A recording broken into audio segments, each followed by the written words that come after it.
से बाहर निकलना मुश्किल हो जा रहा था और बच्चे स्कूल जाने से डर रहे थे। लेकिन उनके डर की वजह सिर्फ ठंड नहीं थी, वो बच्चे क्लास टीचर सीमा मैडम के खौफ में थे। एक दिन पहले स्कूल में कुछ ये हुआ था। सभी ने होमवर्क किया कि नहीं?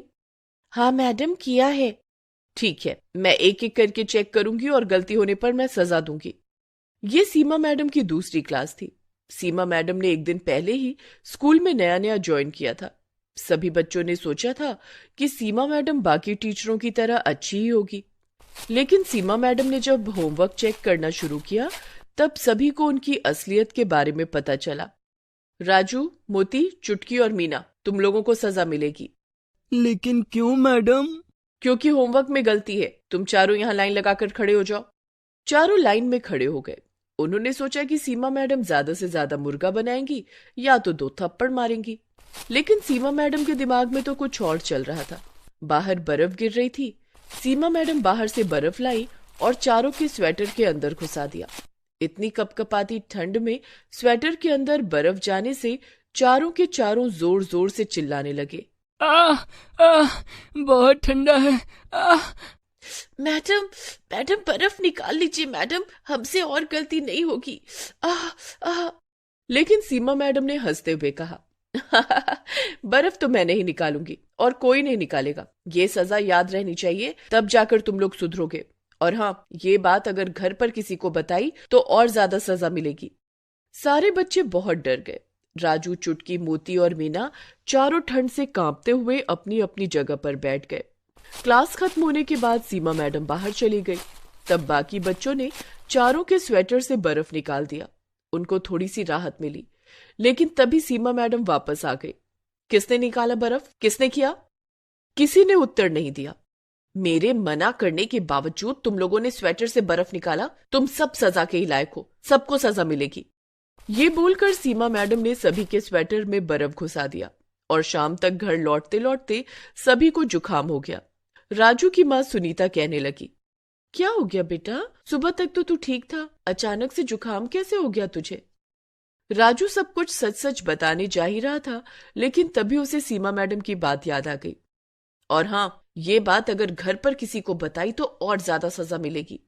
ये सोचकर राजू डर गया और उसने अपनी माँ से कहा, माँ, वो बाहर बहुत ठंड है ना, ऊपर से बर्फबारी भी हो रही है, इसीलिए ठंड लग गई है। मैं कल स्कूल नहीं जाऊंगा। नहीं जाएगा? लेकिन क्यों बेटा? थोड़ा सा जुकाम ही तो है। नहीं माँ, जुकाम ठीक होने के बाद ही स्कूल जाऊंगा। नहीं बेटा, एग्जाम सर पर है, अभी स्कूल जाना ही होगा। सुनीता ने राजू की बात नहीं मानी। उसने सोचा कि राजू छोटा है इसीलिए बहाना बना रहा है। अगले दिन राजू स्कूल गया। बाकी बच्चे भी स्कूल आ गए। वो सभी सीमा मैडम के खौफ में थे। आज भी सीमा मैडम आएंगी और हमसे कुछ ना कुछ करवाएंगी। मुझे तो बहुत डर लग रहा है, पता नहीं आज क्या होगा। कुछ देर बाद सीमा मैडम क्लास के अंदर आई और कहा, बच्चों, आज पढ़ाने का मूड नहीं है, आज मैं आराम करूंगी। राजू, चुटकी, यहाँ आओ और मेरे पैर दबा दो। सीमा मैडम कुर्सी पर बैठ गई। राजू और चुटकी पैर दबाने लग गए। अरे अच्छे से दबाओ, ताकत नहीं है क्या? मैडम, मुझे जोर की भूख लगी है। तुम लोग टिफिन लाए हो ना? हाँ मैडम, लाए हैं। हाँ तो एक एक करके मेरे सामने टिफिन ले आओ। जिसका खाना मुझे अच्छा नहीं लगेगा उसे सजा मिलेगी। ये सुनकर डर के मारे सभी बच्चों के हाथ पैर ठंडे पड़ गए। बच्चों ने अपना अपना टिफिन लेकर लाइन बना लिया। लाइन में सबसे आगे टीना थी। उसने सीमा मैडम को टिफिन खोल कर दिया। उसमें पूरी सब्जी और गाजर का हलवा था। अरे वाह, पूरी सब्जी और गाजर का हलवा, बहुत बढ़िया, खाकर देखती हूँ। सीमा मैडम ने पूरी सब्जी और गाजर का हलवा खाया और फिर उंगलियां चाटने लग गई।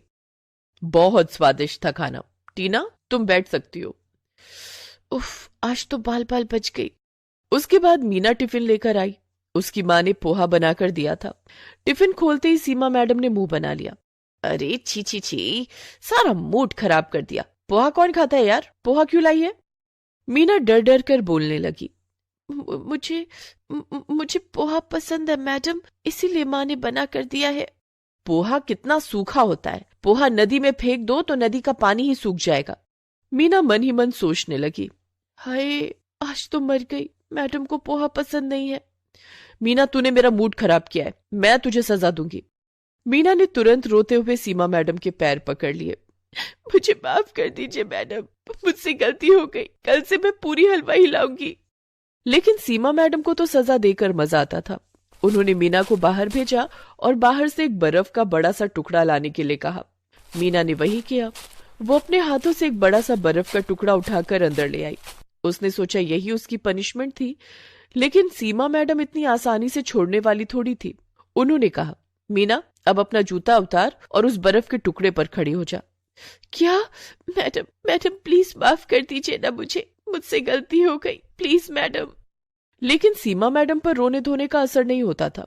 उन्होंने मीना को नंगे पैर उस बर्फ के टुकड़े पर खड़ा करके ही दम लिया और उसके बाद एक के बाद एक बच्चों के टिफिन खोलती गई और एक के बाद एक बच्चों को सजा मिलती गई। अंत में सीमा मैडम ने चुटकी और राजू का खाना भी खाया, लेकिन खाना पसंद न आने पर उन्होंने उन दोनों को भी बर्फ के टुकड़े पर नंगे पैर खड़ा कर दिया और फिर डंडे से सभी को मारने लगी। गंदा खाना लाते हो स्कूल में? तुम्हें शर्म नहीं आती? इतनी ठंड में नंगे पैर बर्फ पर खड़ा होना ही बहुत बड़ी बात है। ऊपर से उन्हें मार भी पड़ रही थी। बेचारे बच्चे ये कैसे सह पाते।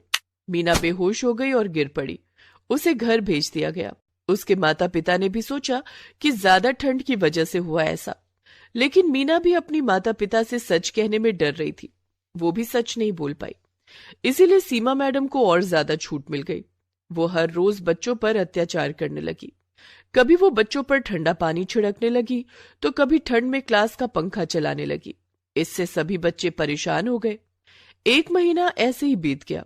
स्कूल प्रिंसिपल को कुछ भी पता नहीं चला और 1 महीने से ये सब सहते सहते बच्चे परेशान हो गए। हमें कुछ करना होगा, ये सब कब तक चलता रहेगा? लेकिन हम क्या करेंगे राजू? मैडम बहुत शातिर है। हम बाहर कुछ भी बोलेंगे तो कौन हम पर यकीन करेगा? हाँ, मम्मी पापा सोचेंगे कि हम स्कूल न जाने का बहाना बना रहे हैं। हाँ, ये सही कहा, हमें दिमाग लगाना होगा। राजू घर चला गया और उसी दिन विदेश से उसके चाचा लौट आए। उन्होंने राजू को एक पेन दिया। ये क्या चाचा, आप विदेश से मेरे लिए केवल एक पेन लाए हो?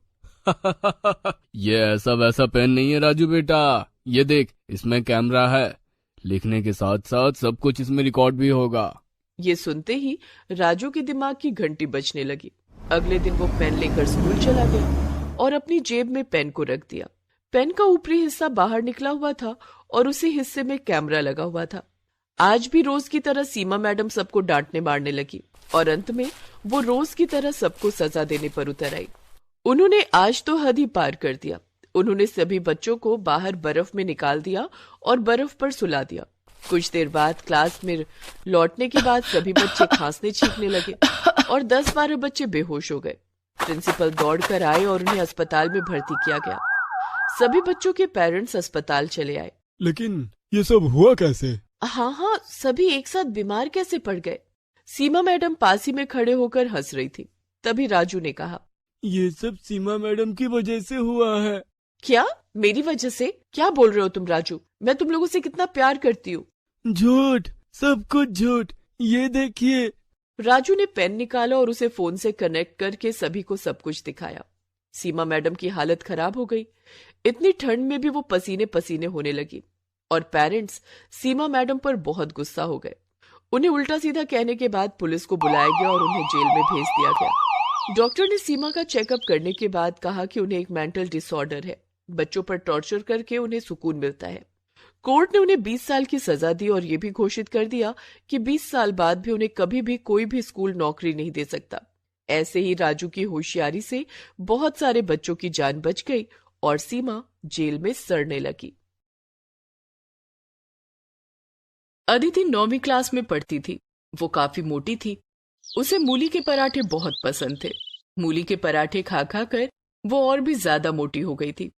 उसके मूली के पराठे खाने की आदत से सब परेशान थे। अदिति बेटा, जल्दी से नाश्ता कर लो, स्कूल की बस आती ही होगी। माँ, आपने नाश्ते में क्या बनाया है? आज तो मैंने आलू के पराठे बनाए हैं। माँ, आपको पता है ना कि मुझे मूली के पराठे कितने पसंद हैं। आप मूली के पराठे क्यों नहीं बनाती? मैं स्कूल तभी जाऊंगी जब मुझे मूली के पराठे खाने को मिलेंगे। अदिति बेटा, अभी तो गर्मियों का मौसम है। मूली का सीजन तो ठंड में आता है। ठंड का मौसम आने दे, तुझे मूली के पराठे बनाकर खिलाऊंगी। प्रॉमिस? प्रॉमिस बेटा। अदिति उस दिन आलू के पराठे खाकर और वही लंच में लेकर स्कूल चली जाती है, लेकिन उस दिन से वो ठंड के आने का इंतजार करने लगती है। अक्टूबर का महीना था। अदिति जल्दी से अक्टूबर के खत्म होने का इंतजार करने लगती है। नवंबर से ठंड शुरू हो जाएगी, तब बाजार में मूली आ जाएगी और मम्मी मुझे मूली के पराठे बनाकर खिलाएगी। अदिति दिन गिन रही थी। कुछ दिनों के बाद अक्टूबर का महीना खत्म हो गया और नवंबर का महीना शुरू हो गया था। अदिति एक दिन स्कूल बस से घर लौट रही थी, तभी उसने घर के पास देखा कि सब्जी वाला ठेले पर मूली बेच रहा था। उस दिन घर जाकर उसने अपनी माँ से कहा, माँ, बाहर सब्जी वाला ठेले पर मूली बेच रहा है, चलो ना मूली खरीद लो। प्रीति बाहर जाकर देखती है तो सब्जी वाला मूली बेच रहा था। सब्जी वाले भैया, मूली कैसे दिए? 60 रुपए किलो मैडम। इतना महंगा? बहन जी, सीजन का नया मूली है, अभी अभी बाजार में आया है, महंगा तो होगा ही। भैया 50 रुपए किलो लगा दो। नहीं हो पाएगा बहन जी, इतनी तो हमारी खरीद भी नहीं है। सब्जी वाला जाने लगता है। अदिति जिद करने लगती है, माँ, आपने कहा था कि ठंड के मौसम में आप मूली के पराठे बना कर दोगी, आपने मूली क्यों नहीं खरीदी? प्रीति को मूली खरीदनी पड़ती है। वो सब्जी वाले को रोकती है, भैया जरा रुको, 1 किलो मूली देते जाओ। ये लो बहन जी। सब्जी वाला 1 किलो मूली प्रीति को देता है। ये लो आपके 60 रुपए। मूली देखकर अदिति बहुत खुश हो जाती है। उस रात डिनर में प्रीति मूली के पराठे बनाती है। अदिति ने 4 मूली के पराठे खा लिए। माँ, मुझे एक और पराठा चाहिए। अदिति बेटा, तूने 4 पराठे पहले ही खा लिए, जरा अपने वजन की ओर भी देख, कितना ज्यादा है। इतने पराठे खाएगी तो और मोटी हो जाएगी। ठीक है माँ, अभी मत दो, लेकिन कल सुबह नाश्ते में मुझे मूली के पराठे ही चाहिए, मैं तभी स्कूल जाऊंगी। ठीक है अदिति, कल सुबह तुझे मूली के पराठे ही दूंगी। दूसरे दिन भी प्रीति अदिति को नाश्ते में मूली के पराठे बनाकर देती है। अदिति नाश्ते में भी मूली के 4 पराठे खा जाती है। अदिति, तूने रात में भी मूली के 4 पराठे खाए थे और अभी नाश्ते में भी। बेटा, इतना ज्यादा खाएगी तो और मोटी हो जाएगी। माँ, मैं मूली के पराठे देखकर खुद को नहीं रोक सकती। मूली के पराठे खाकर अदिति स्कूल चली जाती है, लेकिन वहां स्कूल में क्लास टीचर उसे ब्लैक बोर्ड के पास बुलाकर कहती है कि वो बच्चों को गणित का सवाल हल करके दिखाए। अदिति ब्लैक बोर्ड पर गणित का सवाल हल कर ही रही थी कि उसने बहुत गंदी गैस छोड़ दी। मूली के पराठे खाने के कारण उसकी गैस से बहुत गंदी बदबू आ रही थी। क्लास के सभी बच्चे अपनी अपनी नाक बंद करके क्लासरूम छोड़कर बाहर आ गए। क्लास में हंगामा बच गया। अदिति, ये सब क्या है? क्या तुम स्कूल आने से पहले फ्रेश नहीं होती? होती हो ना मैडम, वो क्या है कि कल रात मैंने मूली के पराठे खाए थे और आज सुबह भी मूली के पराठे खाए। क्या? कल रात भी और आज सुबह भी? हाँ, मुझे मूली के पराठे बहुत पसंद हैं। लेकिन तुम्हारी पसंद का नुकसान हम सबको भरना पड़ रहा है। लेकिन अदिति को इन सब से कोई फर्क नहीं पड़ा। वो तो अब भी मूली के पराठे खाने पर उतना ही जोर देती। घर आकर उसने अपनी माँ से कहा, माँ, मूली खत्म हो गई क्या? हाँ, खत्म हो गई, सबके पराठे बनवा कर तूने खा लिए। अदिति के पिताजी वहीं सोफे पर बैठे थे और अपने लैपटॉप पर ऑफिस का काम कर रहे थे। उन्होंने अदिति से कहा, क्या बात है अदिति, तुम्हें मूली के पराठे खाने हैं क्या? हाँ पापा। ठीक है, मैं अभी ऑनलाइन ऑर्डर कर देता हूँ, 10 मिनट में मूली आ जाएगी। शेखर, इसने कल ही तो मूली के पराठे खाए हैं और आज सुबह नाश्ते में भी मूली खाकर स्कूल गई थी। आप भी ना इसकी हर जिद मान लेते हैं। रोज रोज मूली के पराठे कौन खाता है? खाने दो ना प्रीति, वैसे भी गर्मियों के मौसम में मूली कहाँ मिलती है, सिर्फ ठंड की ही तो बात है। थोड़ी देर में घर की घंटी बजती है और डिलीवरी बॉय मूली देने आता है। अदिति खुशी खुशी मूली रिसीव करती है और किचन में प्रीति को लाकर देती है। माँ, ये लो मूली, आज रात में मूली के पराठे बनाना। प्रीति ने अपने मन में कहा, उफ, ये मूली तो मुसीबत बन गई। प्रीति ने ना चाहते हुए भी डिनर में मूली के पराठे बनाए और अदिति ने जमकर मूली के पराठे खाए। अब तो अदिति रोज रोज प्रीति से मूली के पराठे बनाने के लिए कहती। प्रीति, अदिति के लिए मूली के पराठे रोज बना दिया करो। अदिति को अब रोज मूली के पराठे खाने के लिए मिलते, जिसे खा खा कर वो और ज्यादा मोटी हो गई थी और स्कूल में रोज गंदी गैस छोड़ती थी। स्कूल के बच्चे और टीचर सभी उसकी इस आदत से परेशान हो गए थे। इसी तरह नवंबर का महीना बीत गया और दिसंबर भी आ गया। अब तो ठंड और बढ़ गई थी। ऐसे में अदिति का मूली के पराठे खाना और भी बढ़ गया। प्रीति मूली के पराठे बनाकर और रोज रोज खाकर परेशान हो चुकी थी। एक बार की बात है, अदिति के स्कूल में वार्षिक समारोह होने वाला था। अदिति ने घर आकर शेखर को ये बात बताई। पिताजी, स्कूल में वार्षिक समारोह होने वाला है जिसमें सभी बच्चे भाग लेंगे। मैं भी एक डांस प्रोग्राम में भाग लूंगी। हाँ अदिति बेटा, तुम वार्षिक कार्यक्रम में जरूर भाग लेना। रोज डांस की प्रैक्टिस करोगी तो शायद तुम्हारा मोटापा भी थोड़ा कम हो जाएगा। लेकिन शेखर ने जैसा सोचा था वैसा नहीं हुआ। अदिति ने वार्षिक कार्यक्रम में भाग तो ले लिया, लेकिन डांस की प्रैक्टिस करने के बाद उसे और ज्यादा भूख लग जाती और वो पहले से भी ज्यादा खाना खाने लगी। अब वो पहले से ज्यादा मूली के पराठे खाती। ओहो, मैं तो मूली खरीद खरीद कर थक गई हूँ। कहीं देश में मूली का अकाल ना पड़ जाए। ऐसा बड़बड़ाते हुए प्रीति सब्जी वाले को रोकती है। सब्जी वाले भैया, रुकना जरा। बोलिए बहन जी, क्या दूं? मेथी का साग, बथुआ का साग, ताजे ताजे बैंगन या गाजर?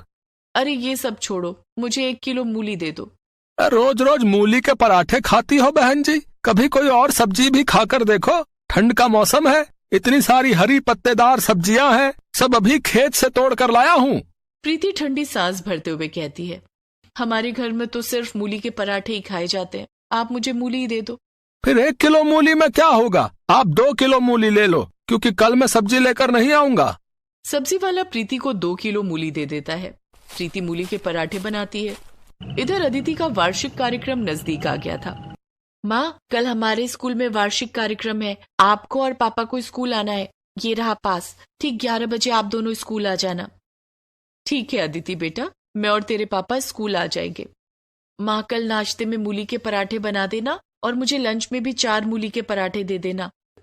ठीक है। दूसरे दिन अदिति नाश्ते में 4 मूली के पराठे खा लेती है और लंच में भी 4 मूली के पराठे लेकर जाती है। 11 बजने से पहले। कार्यक्रम खत्म होने में पता नहीं कितना वक्त लग जाएगा। मैं लंच अभी ही कर लेती हूँ। और अदिति ने लंच में मिले मूली के पराठे खा लिए। अदिति को इस बात का अंदाजा नहीं था कि इतना ज्यादा मूली के पराठे खाना उसके लिए कितना मुश्किल हो जाएगा। जब 11 बजे कार्यक्रम शुरू हुआ तब अदिति अपने क्लास के बच्चों के साथ एक डांस परफॉर्म कर रही थी। लेकिन उसी बीच मूली के पराठों ने अपना असर दिखाना शुरू किया और अदिति गैस छोड़ने लगी। गैस की बदबू इतनी गंदी थी कि स्टेज पर नाच रहे दूसरे बच्चे स्टेज छोड़कर भागने लगे। सारे बच्चे स्टेज छोड़कर भाग गए और अदिति अकेली रह गई। इस तरह उसका डांस शो पूरा नहीं हो पाया। कार्यक्रम में मौजूद स्कूल के प्रिंसिपल, टीचर, स्कूली बच्चों के अभिभावक भी गैस की गंदी बदबू से अपनी अपनी कुर्सी छोड़कर भाग गए। सभी एक दूसरे के साथ कानाफूसी कर रहे थे। कार्यक्रम में आए अदिति के माता पिता को काफी शर्मिंदगी महसूस हुई। अदिति रोते हुए उनके पास आई। माँ, देखो ना, सभी लोग कार्यक्रम छोड़कर भाग गए और सब मेरे बारे में पूछ रहे हैं। अदिति बेटा, मैंने तो तुम्हें पहले ही कहा था कि इतना ज्यादा मूली के पराठे खाना ठीक नहीं है। ये सब उसी का नतीजा है। मूली के पराठे खा खाकर तुम और भी मोटी हो गई हो और आज तो जो हुआ तुमने देख ही लिया। सॉरी मम्मी, मैं आज के बाद मूली के पराठे नहीं खाऊंगी। चलो, देर